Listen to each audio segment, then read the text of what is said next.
Street. We thank you for being with us tonight. For all of us here, thanks for watching. Good night from New York. The Situation Room begins now with Wolf Blitzer. Wolf? Thanks, Lou. We're continuing our breaking news coverage happening now. State officials say a gunman still unidentified killed 32 people on the campus of Virginia Tech before taking his own life. The killings occurred first at a dormitory, then at a classroom building. We're going to hear from a student who actually survived the slaughter and another who captured the sights and the sounds of this massacre, the worst shooting in U.S. history. Police are trying to figure out just what happened. Why was there a 2-hour gap between the shootings? Did the gunman really act alone? Authorities plan to hold a news conference this hour. We're going to bring it to you live. I'm Wolf Blitzer. To our viewers in the United States and around the world, you're in the Situation Room.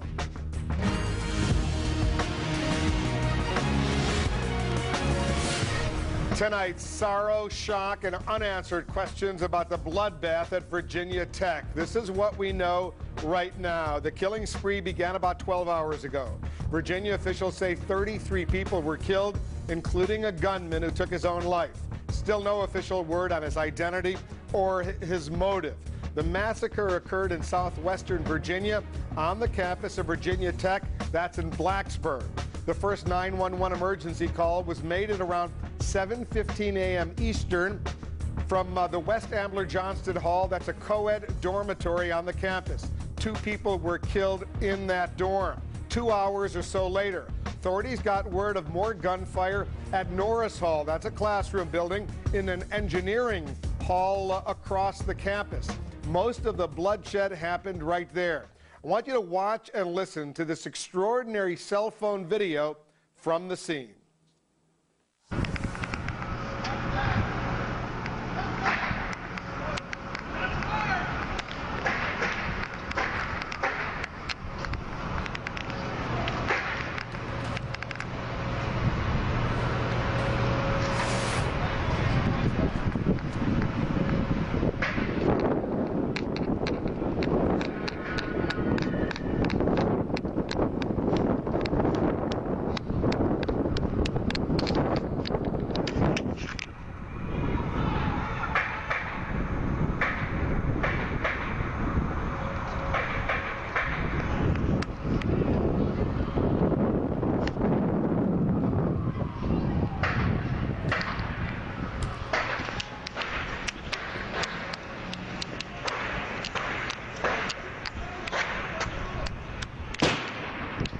Whoa. We counted 27 shots. You just heard on that extraordinary video. We're going to be speaking with a student who shot that video in his cell phone. That's coming up later this hour. You're going to want to hear what he had to say as he was steady enough to shoot that video. The college campus looked more like a battlefield today with these sights and the sounds of slaughter, as you just heard. Our Brian Todd is joining us now to take us through the day's shocking events at Virginia Tech. What a day, Brian. It sure was, Wolf. Maybe the most chilling images we've seen so far, what you just showed on the air, were the scene of some of the worst carnage of the day. That incredible video taken from the cell phone of a student at Virginia Tech.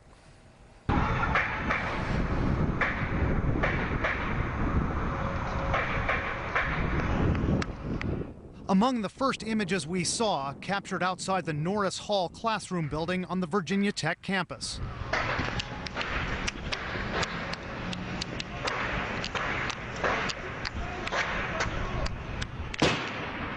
Multiple gunshots recorded by student eye reporter Jamal Al-Barghouti. A law enforcement source tells CNN some of these shots may have come from police, but the Virginia Tech police chief says there was no shootout. This was the second campus building attacked and where all but 2 victims were killed. The first shootings occurred at least 2 hours earlier in the West Ambler Johnston Hall dormitory.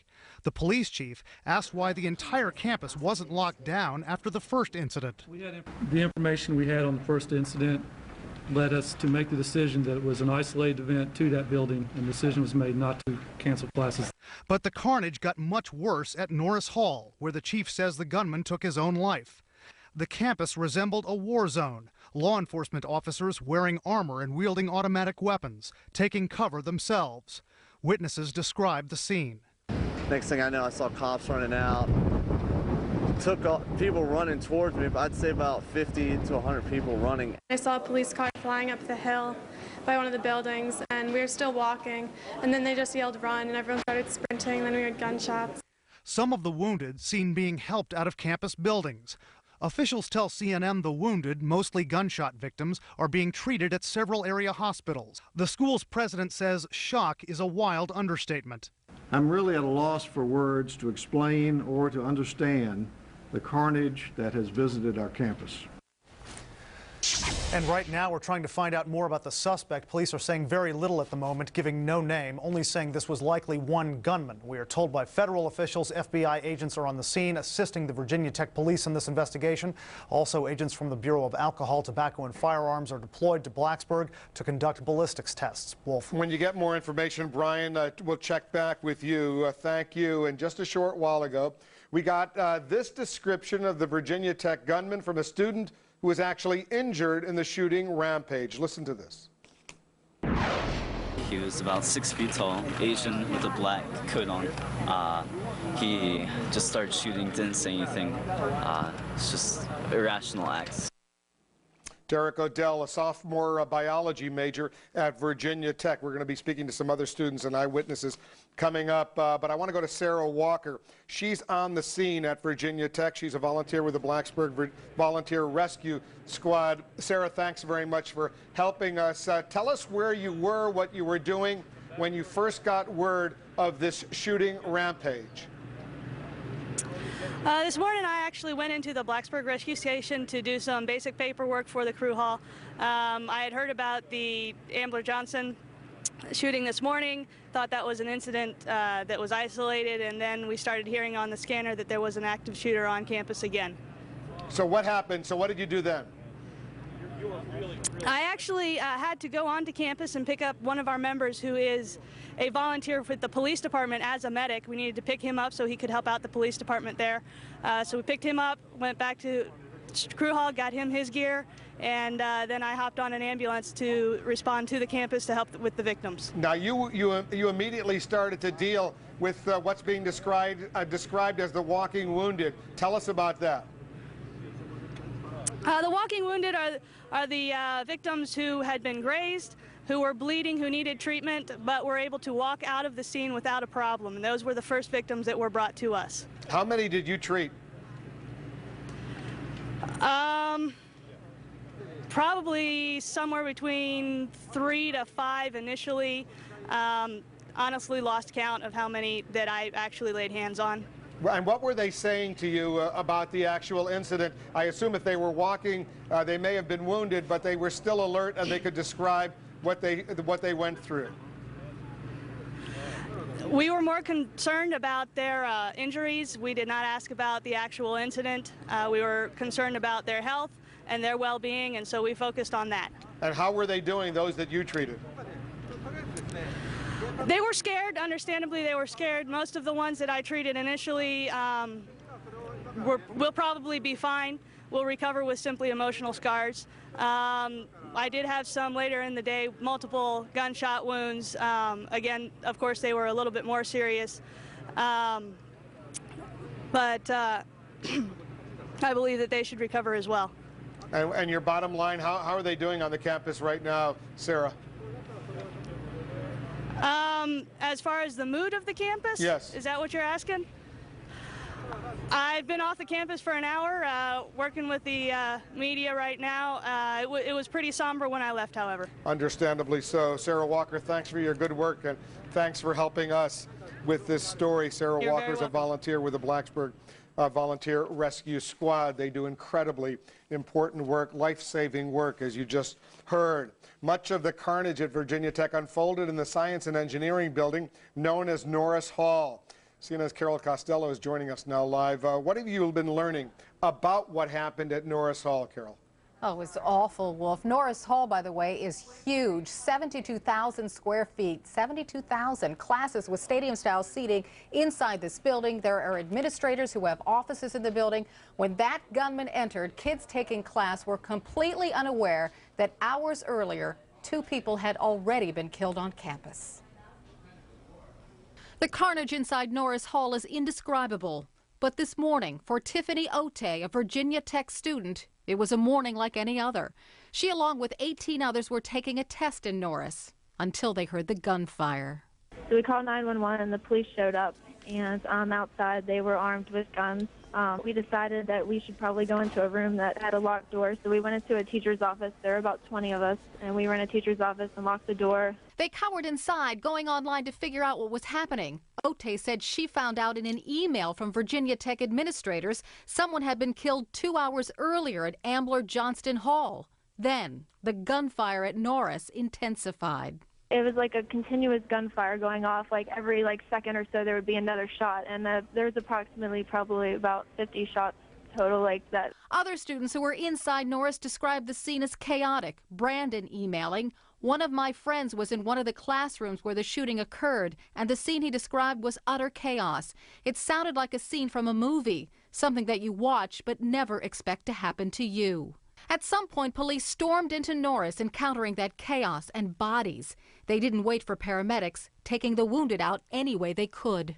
Ote, still locked inside that classroom, heard that too. At one point we did hear screaming because people were running out of the building, and at this point we were all kind of frightened as to wonder what's going to happen to us. She and the others didn't have to wait for long. Police in riot gear burst into that locked office.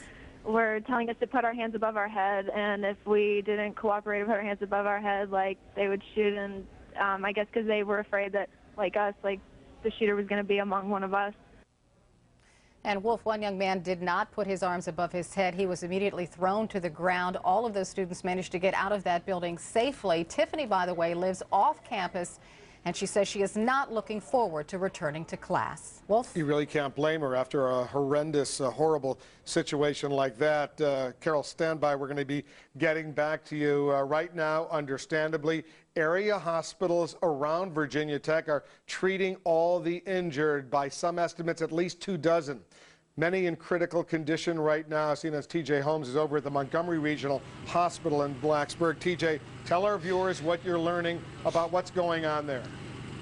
What we know here, Wolf, they started getting the injured right after that first shooting around 7:30, 8 o'clock this morning. And they ended up treating about 17 people here, exactly 17 people. They actually had one dead on arrival, but of the 17, they actually discharged 5 who were able to leave. Another 9 are still here at the hospital, 6 of those in stable condition, 3 of those in critical condition, and then there are another 5 at other hospitals that are being treated as well. Montgomery Regional is directly up the street. You just hop on the road, you take a left, and you head straight down, and you run into the Virginia Tech campus, so we're very close to it.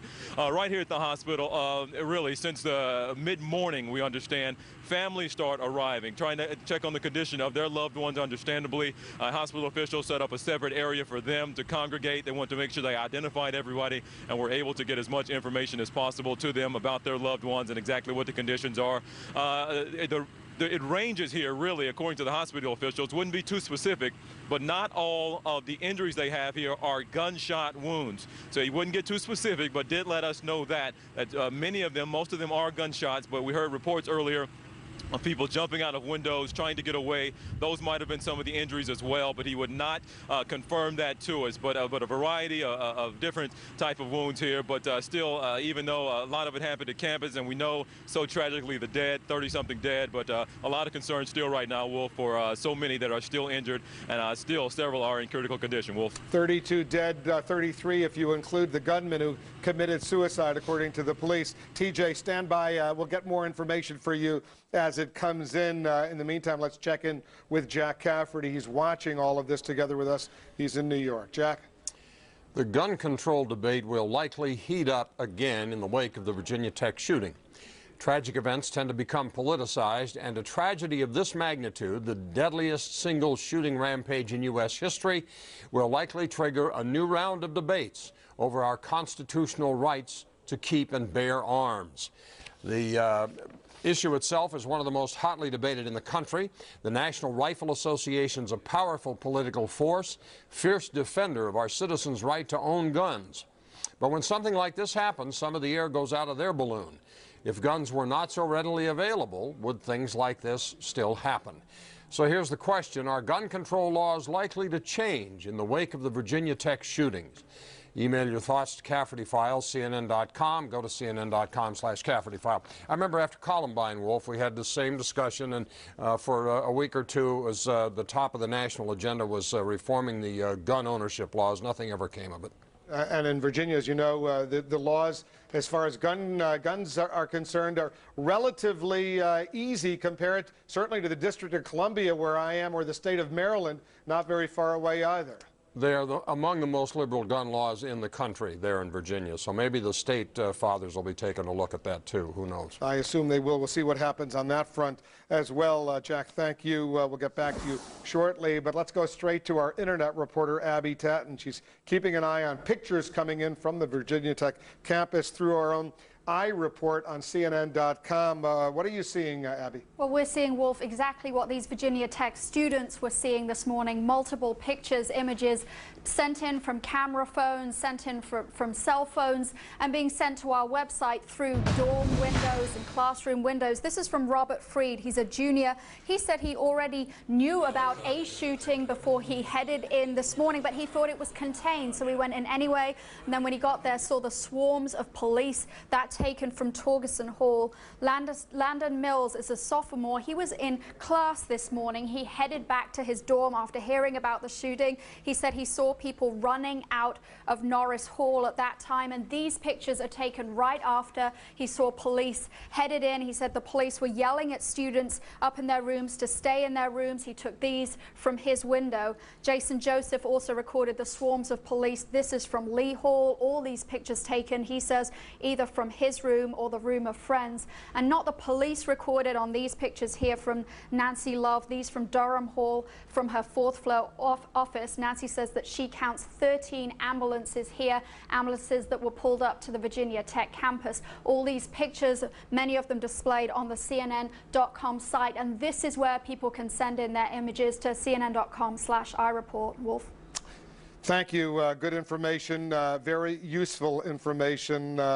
Let's speak with a guest right now. Members of Virginia Tech student newspaper have been working this story since it broke. Amy Steele is the editor-in-chief of the Collegiate Times on the campus. She's joining us from Blacksburg. Amy, thanks very much, and our deepest condolences to everyone at Virginia Tech. A horrific, horrific day. Where were you? I know it's very windy, and the wind is pushing you around on the campus right now, Amy, but where were you when this massacre occurred?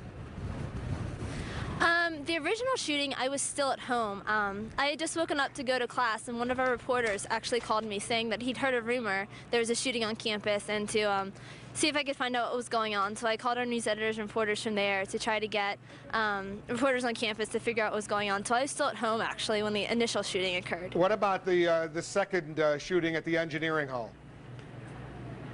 By that time, I was in our press room trying to figure out what was going on. We had the initial reports from when our reporters were out for the first shooting, so we were trying to make sense of that and try to figure out what was going on. And then we heard over the police scanner that there was a second shooting.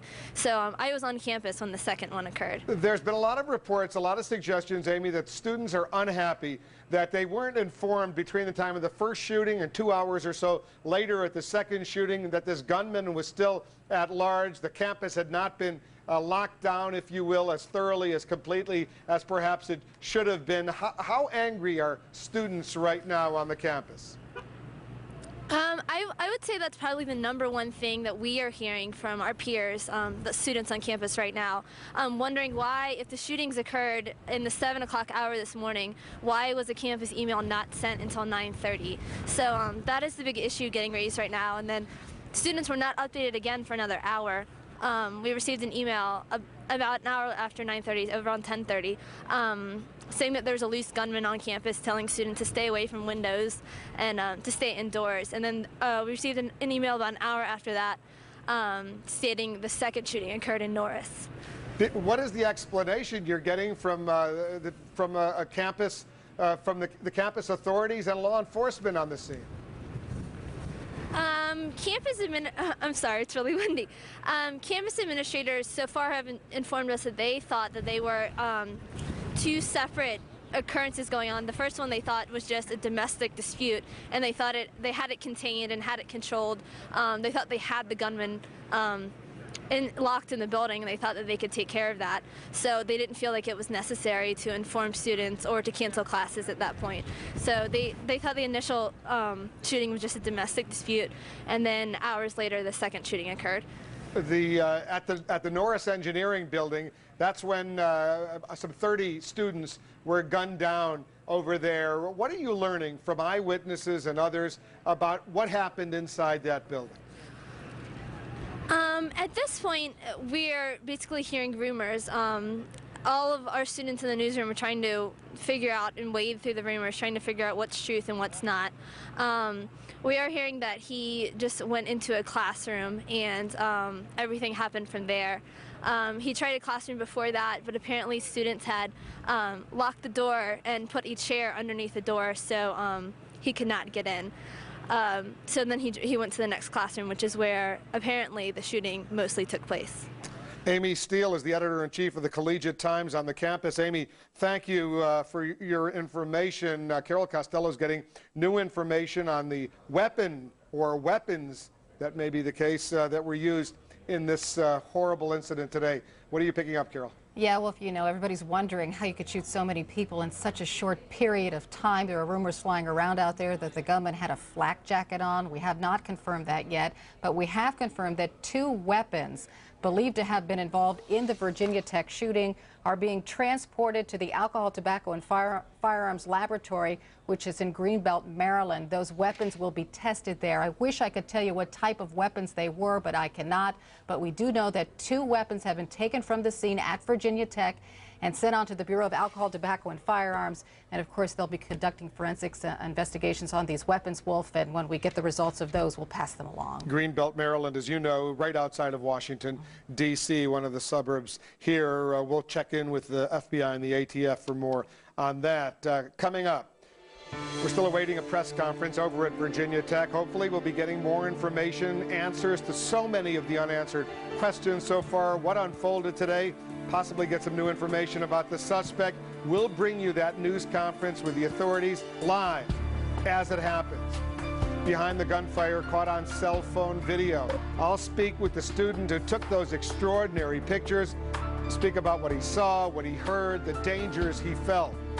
And could the carnage on one campus lead to copycat killings at another? A former FBI special agent sharing his worst fears. Stay with us, our special coverage, continuing coverage of this breaking news right here in The Situation Room. I've heard some amazing stories. Talked with incredible people from all over the world. I can't wait to see who sits here next. Hey, I'm Don Shula, and I lost 32 pounds on Nutrisystem. And I'm Marianne Shula, and I've lost 23 pounds on Nutrisystem. Introducing Nutrisystem Silver, the new weight loss program that lets older Americans eat great and lose weight. Let's face it, the older you get, the harder it is to lose weight. Not anymore, honey. It's easy with Nutrisystem. Call or go online now and get 4 weeks of delicious meals. Plus, through this offer, you'll get an extra week of Nutrisystem meals free. I look and feel so much better. I'm 77 years old, and I feel great. Our secret is the breakthrough science of the glycemic advantage that separates good carbs from bad. This is the kind of food you grew up loving. Pizza, burgers, lasagna. Every perfectly portioned Nutrisystem meal is delivered right to your door, and your shipping is free. It's so easy. Trust me, you will lose weight. See how Nutrisystem Silver can change your body. Get an extra week of food and these vitamins free. Call now. CNN, the most trusted name in news. Where does it hurt? New Aleve liquid gels can make it better. My neck has been getting really painful. With a sore back, it's hard to paddle. My knee is where it hurts. Now for the first time, liquid speed meets Aleve strength. In new Aleve liquid gels, all-day relief for painful joints, backs, and muscles.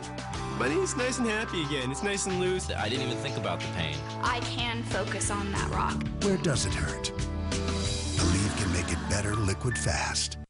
When it comes to advanced energy solutions, Michigan has more power. Any other state would be hard-pressed to match the work that MEDC has done. In an effort to recharge Michigan's economy, high-tech companies like Cobusys can expect to find everything they need to be successful, like the 21st Century Jobs Fund, a tech-savvy talent pool, and so much more.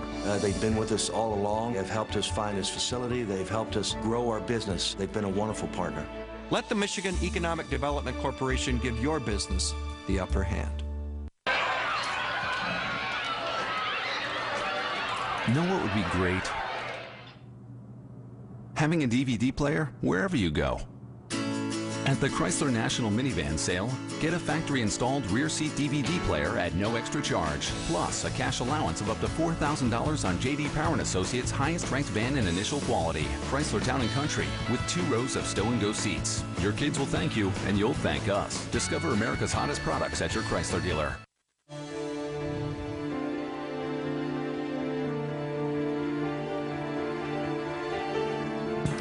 For many, the disturbing reality of this nightmare still sinking in. CNN's Gene Meserve is on the scene for us at Virginia Tech. What do you see happening? What's happening right now, Gene?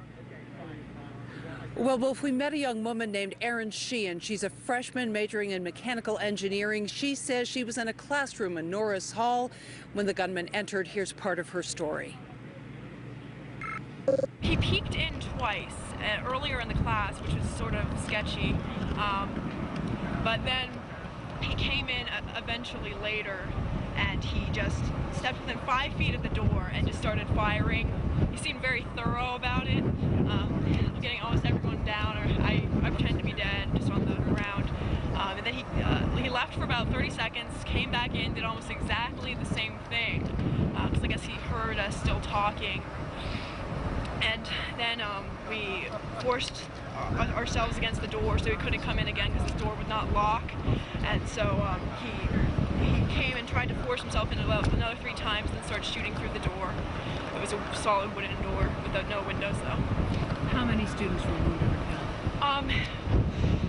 At least when we left, only 4 of us left, and 2 of them were mildly injured, and everyone else was unconscious, either dead or wounded seriously. And how many of them were there? There was about a 25-person German class, and the professor was down as well. What happened then? Pretty much we heard the cops. One of us had already tried to call on a cell phone. We had already tried to call the police we saw on the ground from the window. I'm not sure which was better to do, but they came and we heard the cops eventually, and they let the 4 of us out, and they escorted the both of us. I mean, all 4 of us, with 2 policemen down and outside, and they just told us to run, pretty much.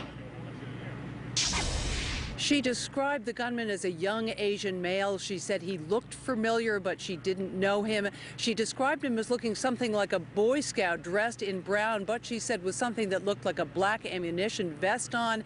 And she said when she saw him, he was carrying a single gun. She described it as a handgun, black plastic, but she said she isn't an expert on weaponry. She survived by playing dead on the floor of that classroom. Wolf, back to you. All right, Gene, stand by. We're awaiting the start of a news conference with local authorities to update us on what they know about the shooter, the extent of fatalities, the injured. We're going to bring you that news conference live as soon as it begins. We're standing by for that. Mary Snow is watching all of this unfold. And Mary, what are you learning about the timing of what happened today?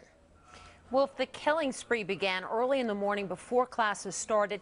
It involved 2 shootings, hours apart from each other, and at 2 separate locations.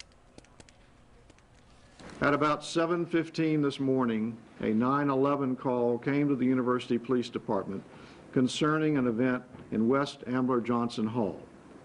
There were multiple shooting victims. Multiple victims, a campus in chaos. A 4-story dorm on the Virginia Tech campus is under fire. But police are just getting their bearings when calls ring in from another part of the campus, Norris Hall. Not even 2 hours have passed, and a classroom is also under attack. Everybody said that there was gunshots that came from the inside, and then, like, not 2 minutes later, people came pouring out the door with their hands up, and they were screaming and stuff like that. And I guess 2 kids had jumped out of the windows. At 10 a.m., the campus newspaper's website says a gunman is on the loose. The university is in lockdown. 10:20, classes are canceled. 10:32, the worst news possible. People are dead. It's unclear how many. There are multiple fatalities. The number of fatalities has not been confirmed. Victims have been transported to various hospitals in the immediate area in the region to receive emergency treatment. 10:36, police report the shooter is dead, but is there another one? Well, I started walking towards my dorm, which is near Burris too. Along the way, when I was on the other side of the drill field, I heard shots fired, and I saw everyone running across the drill field. So I then immediately started running towards my dorm so that I could get into a safe environment. 12:18, reports are grim. There are at least 20 dead. At Montgomery Regional Hospital, there's 17 patients being treated for various injuries. 12:23, the shooting is officially over, but the death toll keeps climbing. At this time, we believe it is only one gunman, yes. And where is that gunman? He is deceased. Now, as of this evening, authorities have still not identified the gunman. They say he took his own life. Wolf? Mary, thank you for that. It is the deadliest massacre in United States history. We're following the breaking news. Officials right now trying to figure out why a gunman, apparently acting alone, went on a killing spree on the campus of Virginia Tech in Blacksburg, Virginia. As we've been reporting, 33 people confirmed dead, including the gunman. That, according to the school's president. Police say the gunman took his own life. Today, several witnesses spoke out to our affiliates, reacting with shock and bewilderment.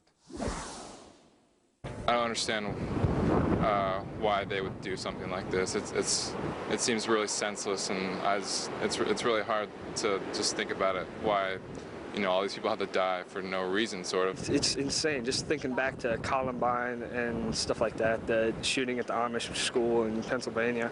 It's just utter shock how anybody could do this to anybody else. And just being here, I don't know. It's crazy to me. This is something that no one will ever get over. I mean, the people who died, yes, they've finished their pain, but the pain for everybody else go on forever. That's just insane. That's such a big number. Like we were already saying, this is just like a college Columbine. It's just really sad.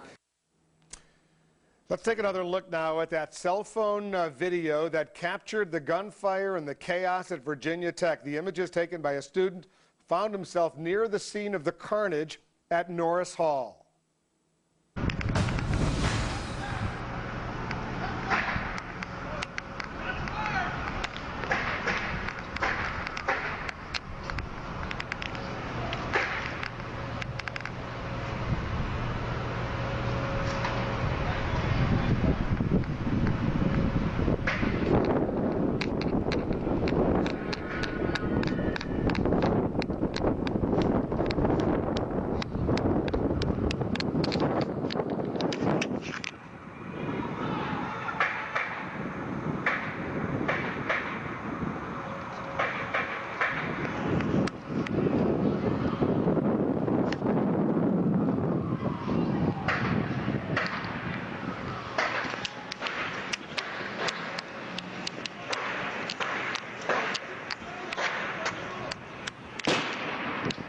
Whoa! That gripping video conveys the sense of chaos, the panic that gripped the Virginia Tech campus this morning. Joining us now is Jamal El-Barghouti. He's the student who recorded that video earlier today. Jamal, I know this must be extremely painful and difficult for you, but tell our viewers where you were, what time this occurred, when you started your camera rolling. That was around 10 to 10, around 9:50 a.m. here Eastern Time in Blacksburg. And I was just going to campus to talk to my advisor, but then I started hearing people telling me to leave. So I was on campus around 10 o'clock. What kind of camera were you using? It was my cell phone camera. I have a Nokia N70, and I was just using the cell phone camera. And so what did you start hearing some shots and all, and you saw people running? Is that when you decided to start rolling video? Well, I took that decision when I saw a policeman taking off his gun and started to looking at started looking for a target to shoot. I knew that this isn't another bomb threat because we had 2 last week. So I knew this is something way more serious. It was then when I decided to use my camera. We heard, we counted 27 shots in the video that you made available to CNN through our iReport operation. 27 shots. Do you know if those shots were coming from the gunman, coming from the police? Do you have any idea what those popping sounds, where they were coming from? I have no idea. Thanks for counting them, Wolf. I didn't know they were 27 shots. I thought, to tell you the truth, I thought I was really safe. I thought they were far away from where I am. But then people started talking about shots that might have been inside the building. That might have been the reason why they weren't so loud. At the end of the video, if you can hear it, there is a really loud, maybe it was a bang, like a tear bomb or something that the cops used in order to get to. It sounded a lot louder. It was almost like a boom. The final shot that we heard, yeah. there it was right there. Yeah, that was the loudest one I heard. That was when I knew that I'm really close to a really serious situation. And there was a cop from behind me rushing towards me, telling me to just leave. This is when I stopped using my camera. And we heard some screaming after that loud boom at the very end. What was that? That was the cop. There was a police officer coming towards me because I was trying to go closer to where the shooting was to take a better picture. But then a police officer ran towards me and he told me to basically run back and leave. So you were outside the West Ambler Johnston engineering building where this mass killing occurred. 30 people. No, excuse me. That was the Norris Hall. You were outside Norris Hall. That's the engineering building where most of the dead people were found. Yeah, this is the case. That's where you can see. Norris Hall is the building that is that you would see mainly on my. Oh, sorry. That you would see mainly on the video I was taking. That's the engineering building. Did you know earlier that there had been a shooting at the at the Johnston co-ed dorm earlier that morning at 7:15, 2 hours earlier, 2.5 hours earlier? Had anybody alerted you to that? No, actually they did send emails and it was on Virginia Tech website, but I didn't have the time to actually check it. So I just went to campus without knowing that there was previous shootings on campus. So basically you live off campus, you were going to your class, so you showed up at around 9:30 and then all of a sudden all hell breaks loose. Whoa.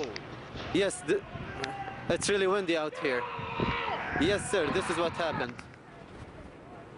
What do you know about, if anything, about these chains that supposedly were on a door at the Norris Hall, the engineering building, where 30 individuals were shot, including the gunman who apparently took his own life? I didn't hear the first part of your question. Can you please repeat it? Did you hear anything or learn anything about chains on the door at Norris Hall? No, but I saw the cops struggling to get into Norris Hall. Usually that door, I use it every Wednesday to go to class, and usually it's never locked. Probably the reason why the cops were not rushing into there is either that they were trying to open it or that they were just trying to throw to make sure it's safe to go in there. I did not hear or knew that there were any kind of chains blocking that door. The reaction on campus, you're an undergraduate or a graduate? I'm a graduate student. Are you an engineering student? Yeah, I'm doing civil engineering, construction management. So give us a little bit of flavor of what your fellow students have been saying to you over these past few hours.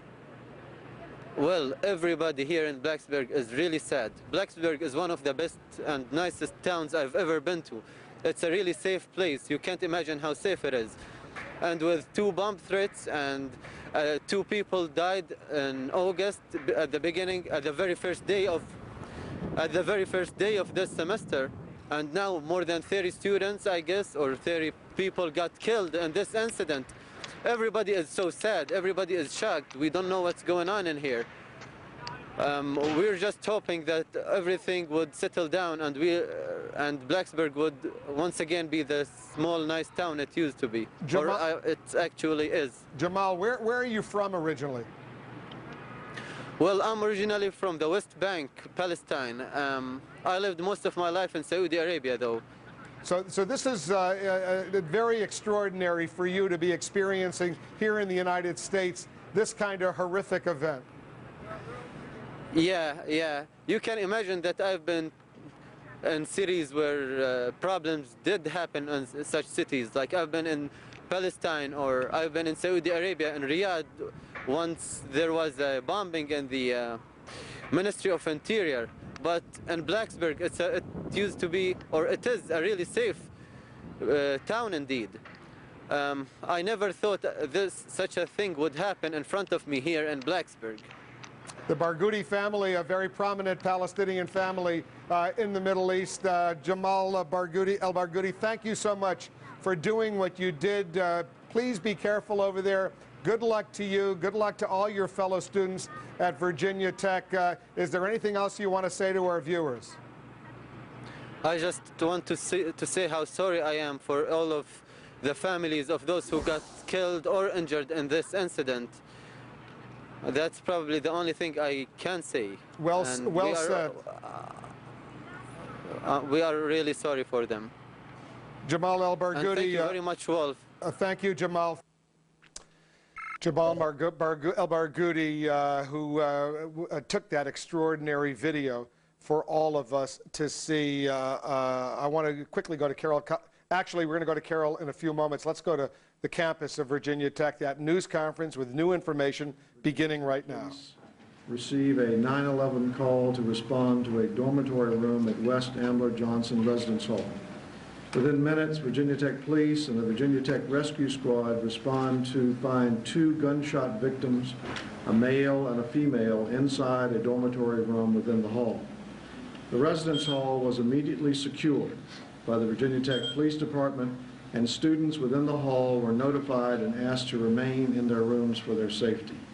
Virginia Tech Police immediately secured the room for evidence collection and began questioning dorm residents and identifying potential witnesses. In the preliminary stages of the investigation, it was believed the deaths were an isolated incident, domestic in nature. Blacksburg Police Department were also on the scene assisting the Virginia Tech Police with establishing a safety perimeter around the residence hall and securing Washington Street. At 7:30 a.m., investigators were following up on leads concerning a person of interest in the relation to the double homicide.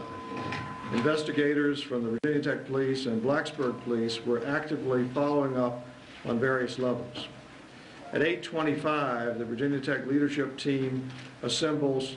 That includes me and the other senior officers of the institution, and began assessing the developing situation at the residence hall and determining a means of notifying students of the homicide. At 9 a.m., the team was briefed. They had had a chance to interview a number of witnesses by then on the situation, and Virginia Tech Police Chief Wendell Flincham on the latest developments in the ongoing investigation. At 9:26, the Virginia Tech community, that's all faculty and students, that's about 36,000 emails, were notified of the homicide investigation and scene at West Ambler Johnson Residence Hall and asked to report any suspicious activity.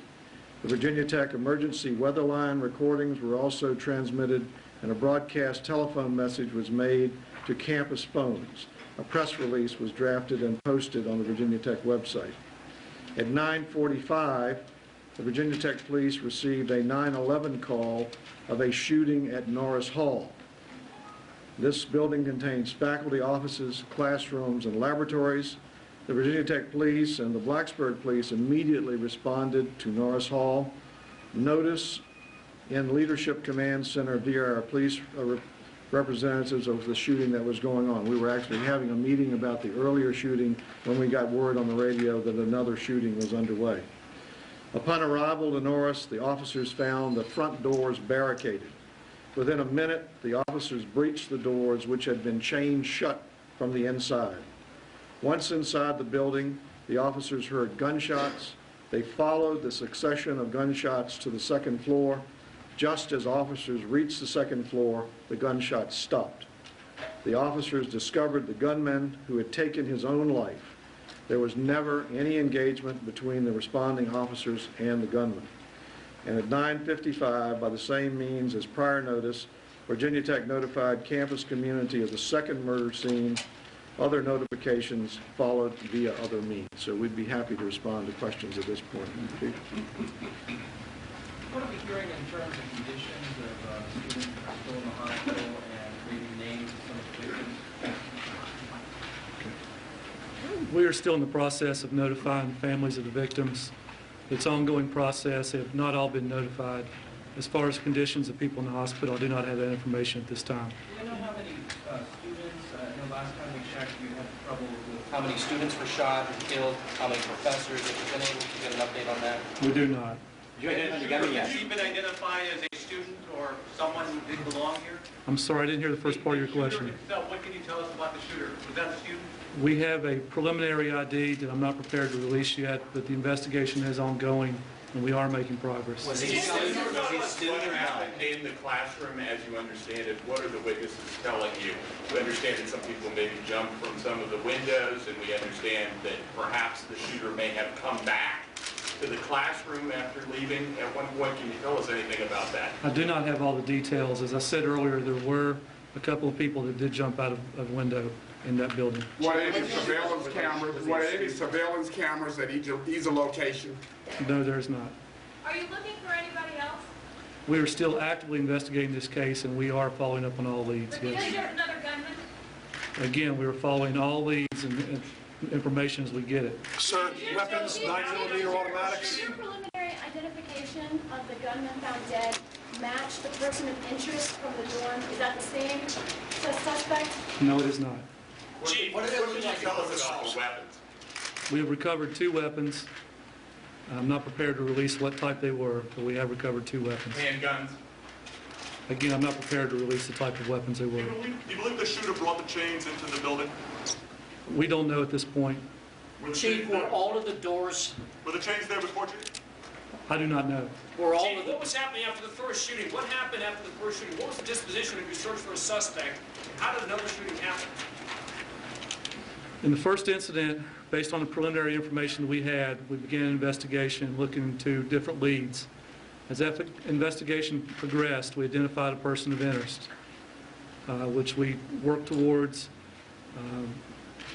obtaining witness information. So it was an ongoing process and took some time to get that done. You know, keep in mind, when we first got there, we had to figure out exactly what we had first.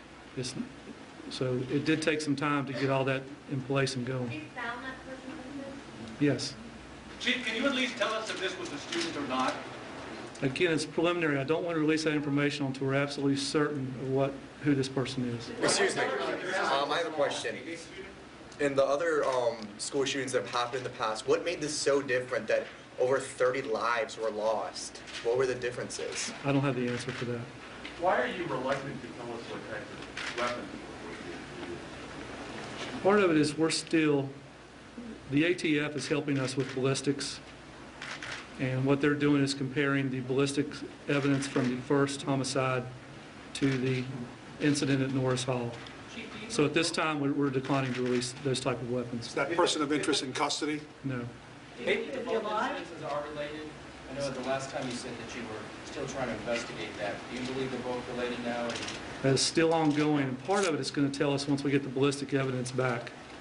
Sir, you said there was a person of interest in custody? No, there is no one in custody. That person, was he one of the victims? No. Okay, you're sort of implying that the first shooter was not the same as the second shooter. So what can you clarify I'm not what the connection is? I'm not implying that. Okay, what I'm saying is you're sort of intimating that there's somebody still out there. No, that's not what I'm saying. There's someone still out there. I'm not saying there's not. We are trying to determine whether the two incidents are connected. Part of that will be the ballistics test that we are having done. Is the shooter known to the police? Is the shooter known to the police? I'm sorry, everyone's talking at one time. Is the shooter known to the police before? The person we preliminarily identified? Yes. Not to my knowledge. Is the first person of interest still a person of interest? Yes. What's the evidence that it was a domestic dispute in the first shooting? Based on the preliminary information we obtained from the officers on the first scene as they began their investigation, talking to witnesses. Chief, did you say that the description of the first shooter, the dormitory incident, that description of that suspect does not fit the description of the gunman who you found dead in Norris Hall? I've never released a description of the suspect. But is that what you just said earlier, about 5 minutes ago? I'm not sure I released a description. If I did, that's not what I was implying. We identified a person from that first investigation that led us to that person as a person of interest. Chief, can you describe what Norris Hall looked like when you got there? It's probably one of the worst things I've seen in my life. Can you describe it? Not this time. Does the person of interest and the person that you believe you identified from the first instance, does that match the person that you preliminarily identified in the second? No, they're not the same person. So what would you say to the the safety of this campus if you possibly are still looking for something? Again, before we can comment on whether they're related, we're still waiting for lab results to come back. We're still doing investigations. There's a lot of work to be done yet before we jump to a conclusion that it is connected or is not connected. At the first location, you said that it was a domestic, isolated incident that you believed. What led you to believe that the first incident was of a domestic nature? As I stated earlier, it was the information we obtained from the officers who arrived on scene first, based on witnesses. What's going to happen to the suspect's ballistic information? I don't know the timeline on that information. Can you tell us something about the 2 hours it took the first murders? Do you think you should have shut the campus down and locked it down on any murder for any reason? A murder is a murder. We acted on the best information we had at the time. What you need to understand is this is a campus of over 2,600 acres, well over 100 buildings, 26,000 students, faculty and staff. A lockdown or shutdown does not happen in seconds. You also need to understand at the time the first incident happened, there were people on their way to campus to come to work, to come to class. Getting notification to them was very difficult. So we made the best decision based on the information we had at the time. Did you tell us any more about the scene at Norris Hall? I'm sorry, I didn't hear all your question. Can you tell us any more about the scene at Norris Hall? Where did you find the suspected gunman?